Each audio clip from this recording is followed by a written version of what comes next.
बोलतीचे भ्रम आहे तो अधम सांगूयात. सांगतो तुम्हाला, हा धर्म अधर्म आहे, धर्म नाही हा. विठ्ठलच आमचं सगळं आहे, विठ्ठल सगळं आहे. विठ्ठल आमुचे जीवन, आगमा निगमाचे स्थान, विठ्ठल जीवीचा जिवाळा, विठ्ठल गुप्पेचा सोहळा. एवढंच नाही, तुकोबराय म्हणले तुमचा माय बाप चुलता चुलती सगळे विठ्ठल आहेत. विठ्ठल माय बाप चुलता, विठ्ठल भगिनी आणि भ्राता, विठ्ठल सगळा आहे सगळा. विठ्ठल जळी स्थळी भरला रिता ठाव नाही उरला.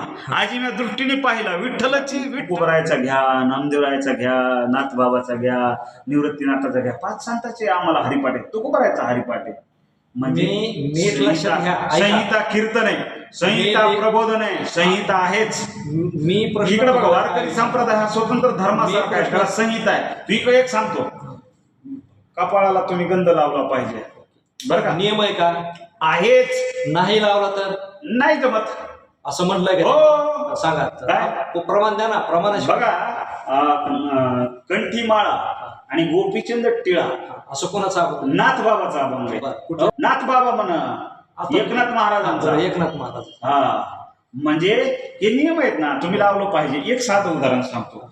लग्न झालेली पोरगी, तुम्ही म्हणा काय कसं का लग्न कुठून झालं, तो नाही झालं, कसं झालं? पहिलं पायाकडे जाते नजर, जोडवं आहे, मंगळसूत्र आहे, गंध किंवा टिकली लावलेली, आपण लग्न झालेलं आहे कडे तिचं. माझं त्या पद्धतीच्या संहिता आहेत. आता मी धोतर घालून आलो, टोपी घालून प्रमाण हे मला संहिता नाही. कसं काय नाही ते पटत नाही. त्याचं कारण काय माहिती का?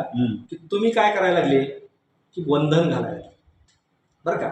म्हणजे शेवटी तुमचा संप्रदाय बंधनामध्येच यायला लागला. असं केलंच पाहिजे, टिळा लावलाच पाहिजे, माळ घातलीच पाहिजे, बरोबर? हे बंधन आलं, बरं का? आता माझं म्हणणं असं, तुम्हीच काय बंधन मुक्त आहे का तुमचा संप्रदाय, हा माझा प्रश्न आहे. की तुमचा संप्रदायामध्ये बंधन का?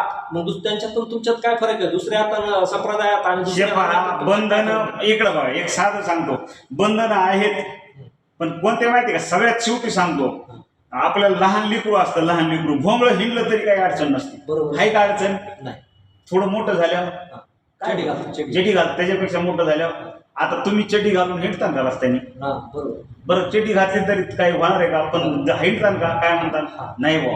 एक लक्षात घ्या, लग्न झालेली मुलगी असते, मुलगी जरी असली, साडी घालते का नाही? हो, मी म्हणतो आज शहरात बी राहणार आहे, फंक्शन घालते का नाही? आता अहो, हे बंधन स्वतः स्वीकारलेले आहेत. हे पहा, माझ्या वडिलांची मिरासी का देवा, मिरासी नाही. ऐका, ते तुम्ही काय म्हणायला लागले? स्वीकारलेच पाहिजेत का असं बंधन आहे? तुम्ही काय म्हणायला लागले? माझ्या बापाने 7 बारा तयार करून का ठेवली, मला मुक्त व्हायचंय. अरे कसं?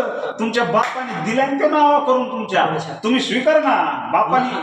आता तुम्ही कुठलेही उदाहरण कुठं जोडू नका. दृष्टांत काय माहिती का?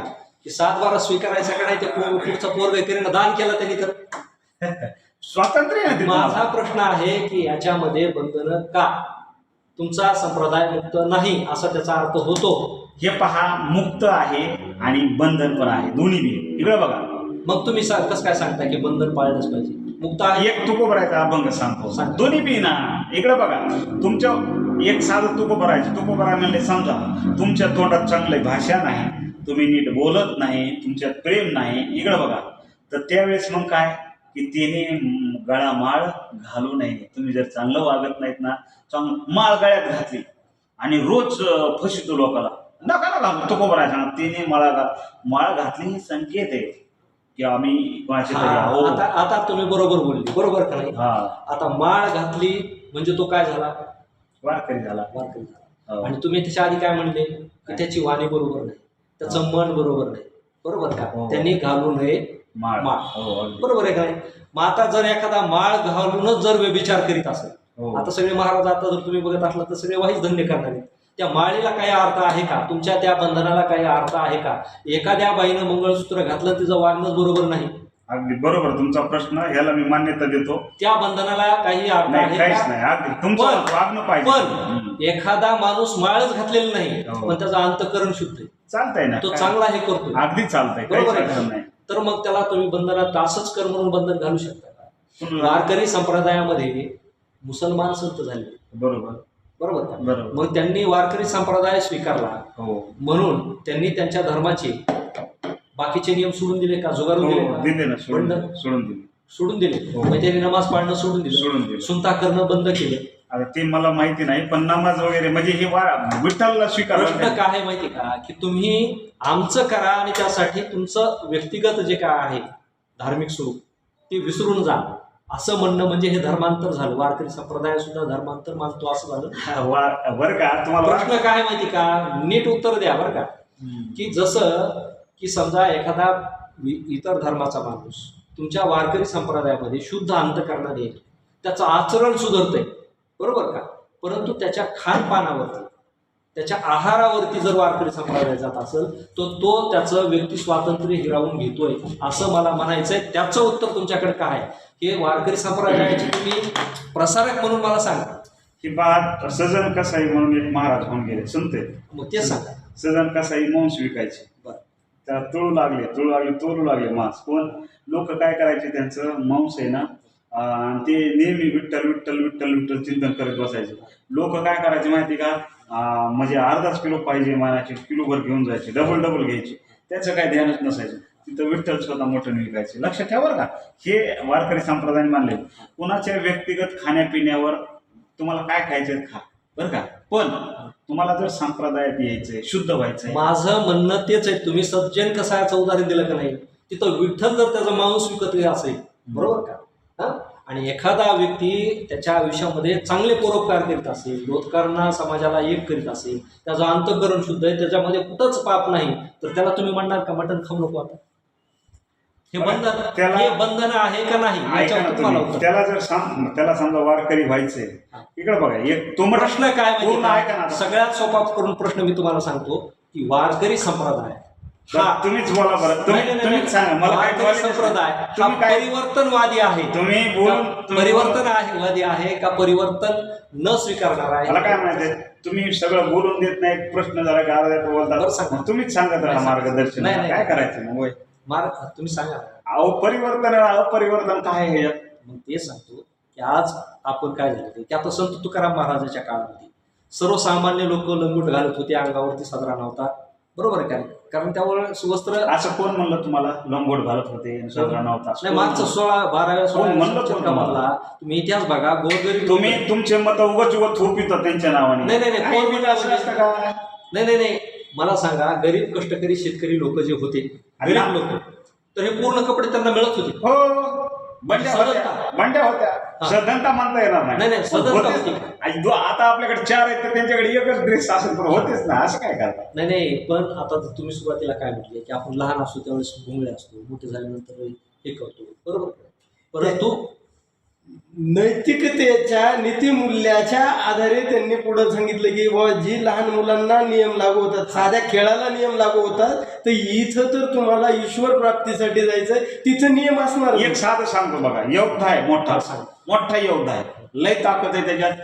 बरं, तो मिलिटरीमध्ये गेला, त्याला मिलिटरीचा ड्रेस घालावं लागेल का नाही घालावं लागेल? त्याला कटिंग करावं लागेल मिलिटरीवाल्यासारखी, करावं नाही तर हो म्हणा, करावं लागेल. तुम्ही नाही मला सगळी फायटिंग जमती, सगळी फायरिंग येते, नाही घालणार मी ड्रेस, मला मुक्त व्हायचंय. अरे ही एक आर्मीचाच प्रकार आहे. मला प्रत्येक गोष्ट अशी टकाटक लागते. नाही जमणारच नाही मला, नाही.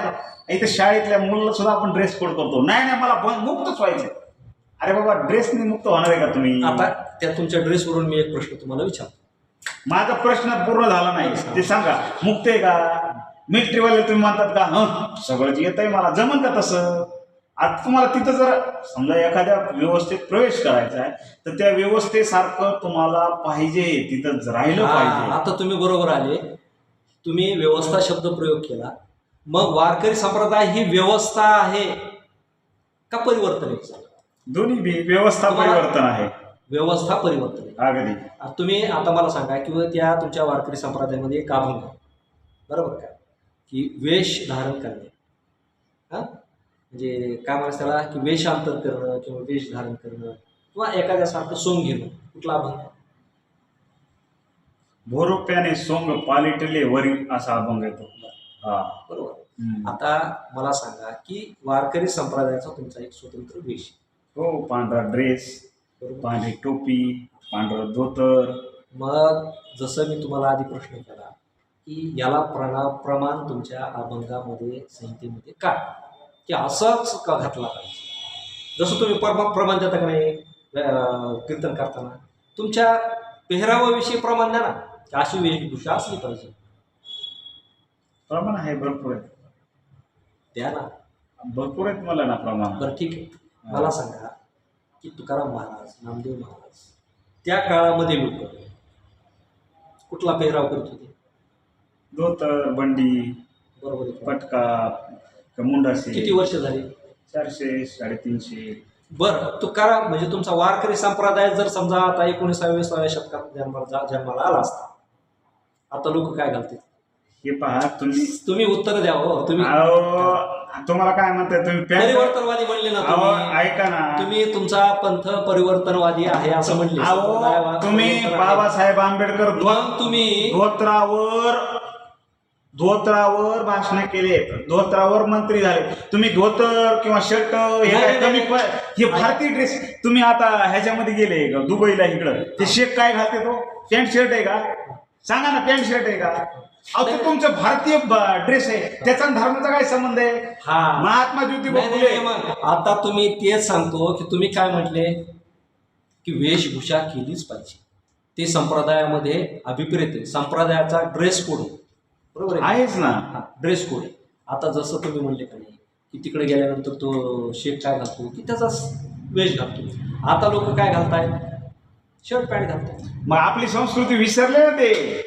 मग वारकरी संप्रदायामुळे तरी आपली संस्कृती टिकून आहे ना. हे पहा, परंपरा वेगळ्या. म्हणजे तुम्हाला आता असं म्हणायचं आहे का की आता जे लोक आहेत त्यांनी आपली संस्कृती टिकवण्यासाठी, आपला संप्रदाय टिकवण्यासाठी शर्ट पॅन्ट मुक्त व्हावं आणि इथून पुढे धोत्र आणि ज्याला वारकरी व्हायचे त्यांनी निश्चित पद्धतीने तसं केलं पाहिजे. म्हणजे शेवटी आले पुन्हा तिथंच कुठं?